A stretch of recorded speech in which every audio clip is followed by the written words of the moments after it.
Kemudian Durakan berkata bahwa inti pertemuan akan segera dimulai dan meminta Takemichi mempersiapkan diri karena pertemuan ini akan penting untuk dirinya.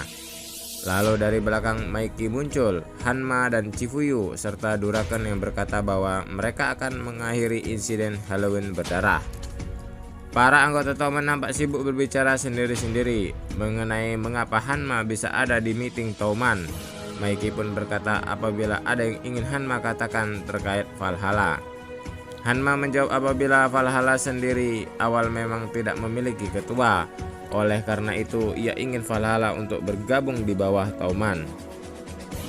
Valhalla sekarang berafiliasi dengan Toman, teriak Hanma yang membuat anggota Toman lain bingung. Namun mereka cukup senang karena ada 300 orang baru, yang artinya kini Toman punya 450 anggota. Hanma pun memanggil Kisaki untuk maju ke depan. Takemichi tidak bisa menyembunyikan kekhawatirannya.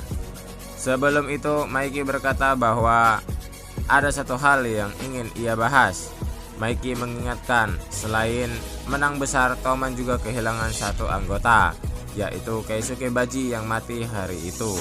Pernyataan itu sontak membuat para anggota Toman lainnya diam seketika. Kemudian Maiki memberikan panggung kepada Chifuyu. Chifuyu pun mengaku ia sempat ingin keluar dari Toman, namun Maiki melarangnya, dan karena ia tidak sanggup memimpin divisi pertama Toman, maka ia memilih seseorang yang ingin diikutinya. Ia pun memilih mengangkat Takemichi sebagai kapten divisi pertama Toman. Chifuyu berkata bahwa ia dan Maiki percaya bahwa hal tersebutlah yang diinginkan Baji. Maiki pun meminta Takemichi mengangkat kepalanya dan memberikan responnya terkait penunjukan tersebut. Takemichi pun seketika menangis karena ingatannya akan Hina, Akun, dan Baji.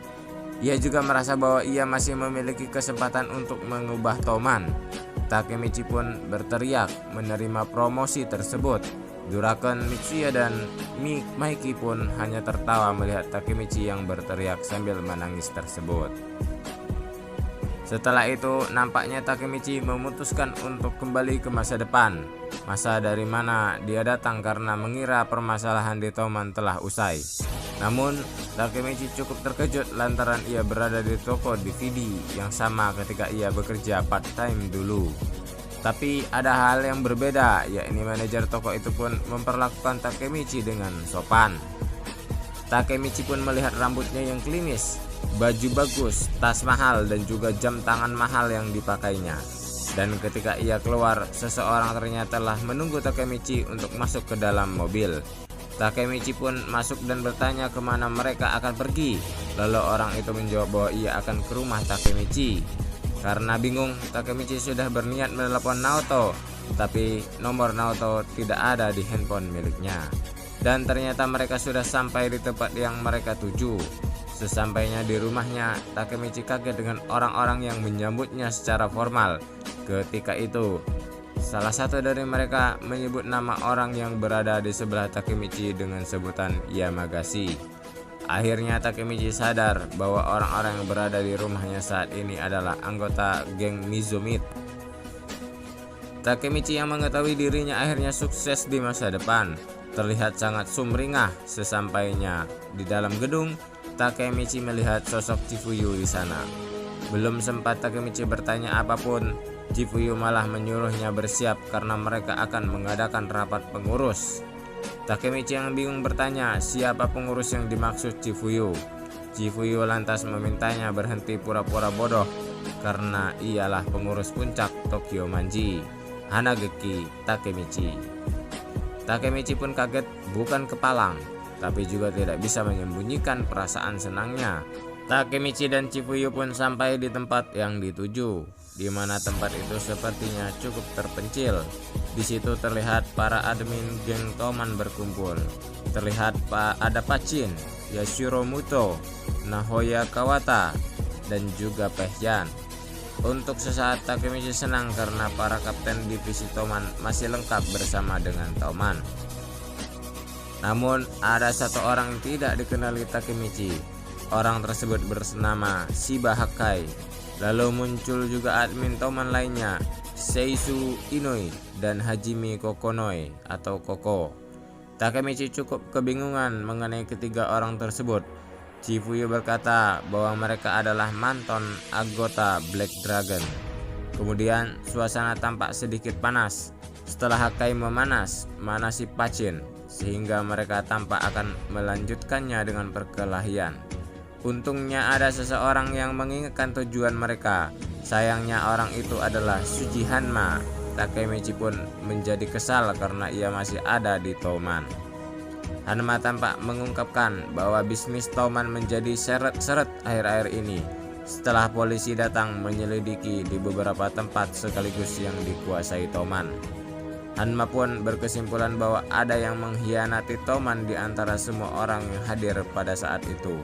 Akhirnya para admin Toman menjadi ribut karena saling tuduh siapa yang adalah pengkhianat.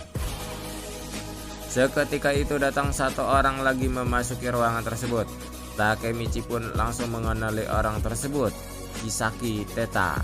Semua orang pun menunduk kepala kepada Kisaki sebagai bentuk penghormatan.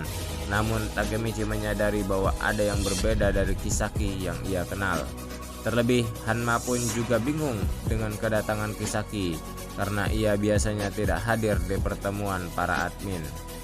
Kisaki pun tampak melihat Takemichi dengan wajah bengis. Kemudian ia memasang lagi senyumnya dan bertanya kepada Takemichi dan Chifuyu punya waktu untuk berbincang dengannya. Kisaki pun mengajak mereka berdua ke tempatnya.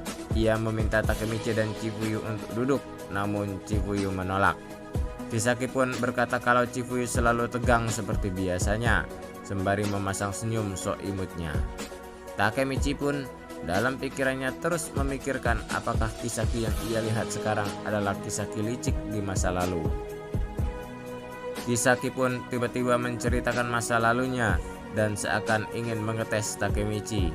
Kemudian Kisaki tiba-tiba lagi mengingatkan Chifuyu dan Takemichi perihal kematian Baji dan berkata bahwa mereka berdua pasti membencinya sampai sekarang karena kematian Baji tersebut. Kisaki pun mengakui bahwa itu semua adalah salahnya, sehingga Chifuyu dan Takemichi pun kaget.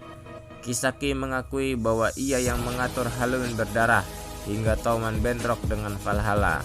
Chifuyu pun bertanya mengapa Kisaki melakukan hal tersebut.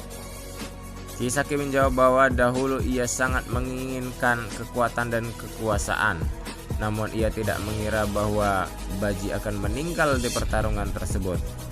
Kisaki pun meminta maaf dan membungkukkan badannya hingga membuat Chifuyu ikut kaget.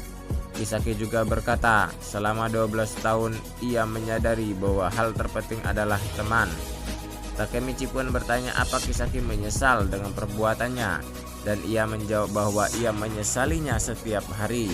Kisaki berkata lagi bahwa ia tahu Chifuyu dan Takemichi masih membenci dirinya, namun ia menawarkan untuk minum dengannya kali itu saja. Chifuyu dan Takemichi pun menyambut baik ajakan Kisaki tersebut.